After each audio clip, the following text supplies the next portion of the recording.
Hey guys, so for this video, I want to talk about some insanely useful game sense tips that will help you out in solos. I got the idea for this video after watching FaZe Bizzle coach FaZe Sway in the solo FNCS qualifier this past weekend, and asking all of you on Twitter which of their key attributes you would rather have. After over 20,000 different votes, the majority of you guys said you'd prefer Bizzle's game sense over Sway's mechanics. I'm not gonna voice whether I agree or disagree with this because both of them are extremely important, but I do think it's obvious more of you watching are struggling with your game sense compared to your mechanics. Thus, what I did was I analyzed Bizzle's entire coaching session with Sway, as well as some other coaching VODs from pros like Bugha and Kanata, and highlighted the best takeaways from each match. These include topics such as when to rotate, why the timing of your loot route is important, and even how to stop getting tunnel vision in the late game. So without further ado, let's get right on into the video. To start off, I guess we'll go in chronological order with an example from the early game. As we see here, Bizzle is landing at his normal spot, the Ghost Henchman base outside of Weeping Woods, when he accidentally takes damage from the laser. I don't have the audio for it because it is copyrighted, but Bizzle actually gets pretty aggravated that he got hit. Why? Well, as Reddit user JRushFN points out, it's not because he loses health. Bizzle knows he can easily find a medkit or go to a nearby campfire to get back to full HP. The real reason he was so pissed off was that he lost 10 seconds of time. 10 seconds is exactly how long it will take for Bizzle to pop a medkit, which is 10 seconds he no longer has to loot, farm, or scout for his opponents. That's why he was so dang pissed off. Now, why this is so interesting is that it shows how profound Bizzle's game sense truly is, especially regarding his opponent's rotations and the timing he must follow to avoid early game engagements. Every time Bizzle jumps off the battle bus, he has a clear plan in mind of how he's going to play out the early game. He knows what his ideal loadout should be, where he can get the max amount of materials and loot, and most importantly, when exactly he needs to get those things by. If he is just 5 seconds off the specific time he gives himself to rotate, then he's at risk of ruining his entire match. I don't know about you guys, but that's something I rarely ever think about in arena or scrims. Most of the time, I'm just going through the motions and scrambling to find loot and farm more. What I only just realized though is that spending extra time trying to loot, therefore causing you to be late to rotate, is way worse than having not as good of an AR or less than max mats. You can always loot up more after you're based up in center circle. That's why you'll often see Bizzle skip over floor loot spawns or not farm nearby objects on his way to zone. It's not that he didn't see them or was distracted by Twitch chat, rather it's because he was able to remind himself of the valuable time he lost, and as a result, adjusted his loot route accordingly. So if it hasn't been made clear already, the takeaways are as follows. First, make sure you're aware of all the landing spots near you and when those players will finish looting. This way you can plan your own time loot route around them. Second, practice thinking realistically in-game rather than emotionally to plan out your immediate next steps as well as a long-term game plan.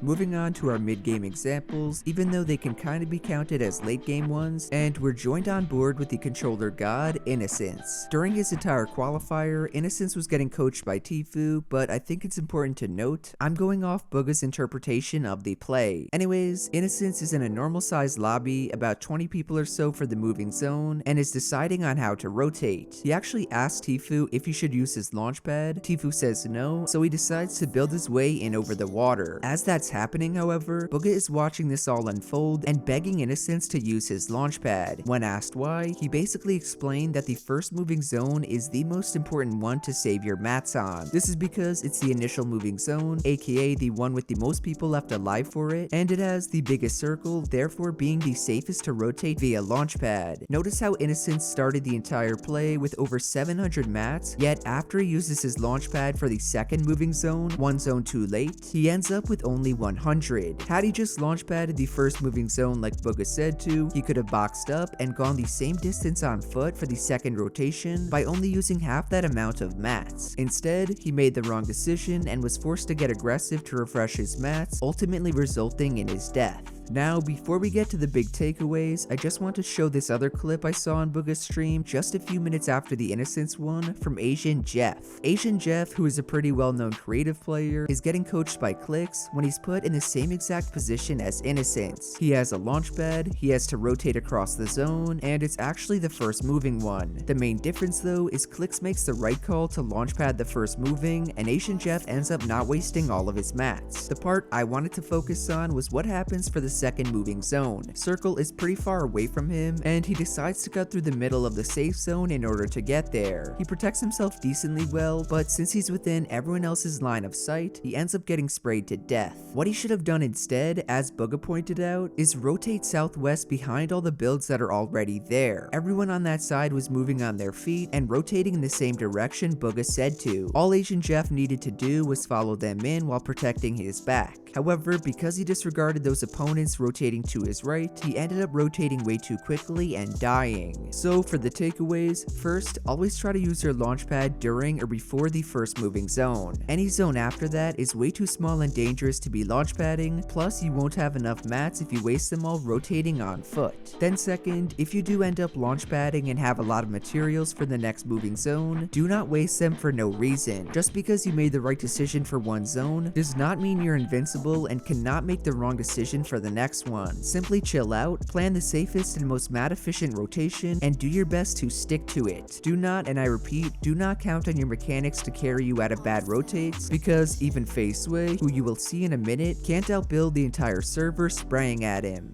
For the next example, we're gonna go to the real late game, and as I just said, we're gonna analyze Sway. In this clip, Sway can be seen sitting on high ground and pressuring everyone below him with his AR. He's got about 400 mats, a ridiculous amount of ammo, an amazing loadout. He's basically in the best spot to win the game. All he's gotta do is survive and keep spraying all the people on low ground. Unfortunately for Sway though, his creative instincts kick in and he drops down to try and rack up the remaining players. He does almost kill one of them, but gets deleted off the face of the earth by someone in zone with a drum gun. RIP to the kills he missed out on, and RIP to the extra points from the win. Outside of Sway dropping down from high ground, the bigger mistake he made was being unaware of the people inside the storm. You see, as Sway started to get aggressive, Bizzle kept telling him there were still 6 other people alive. Sway ignored him because he only saw 2 other people in zone, and due to his inexperience and competitive, wrote the remaining players off as dead. Bizzle, on the other hand, who has been in that situation hundreds if not thousands of times, assumed those players were healing in zone with floppers, and as we just saw, he was right. But what if those players were actually dead and Sway won the game? Do you think it then would have been a good decision? Hopefully you said no, because it would not have. Way too many players, including myself, see a poorly made decision pay off, and only because it did not result in something bad happening, will they start to think it was the right one. If you're trying to be as consistent as Bizzle or Mr. Savage, that is the wrong mindset to have.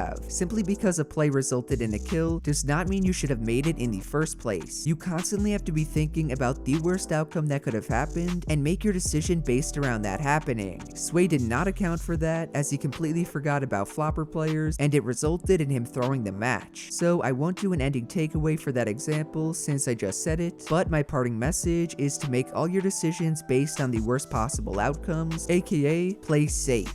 To wrap up the video, I'm going to talk about how you can improve your own game sense. I've talked about this a few times in the past and gave you guys advice to VOD review and play scrims. Still, many of you guys have told me that it hasn't really helped. One decently new way to improve your game sense that I personally love using is to go into replays and predict how you'd personally play out the match. To do that, go to the Compete tab, over to any of the major FNCS or Cash Cup events, and click on whichever pro you want to watch. Then hit the match history button and you can choose from any of the games they played out. This will put you directly into replay mode from their perspective, where you can choose to watch their gameplay or do what I like to do and watch the battle map option. I'm pretty sure this is a new feature, as I don't remember it ever being a thing in the past. Regardless, it's awesome. You can see all the zones on the map as well as the exact rotation paths the pro you're spectating went. Another thing I'll do, which you can accomplish within the same exact replay, is hit my map button and predict how the congestion for each zone will be distributed.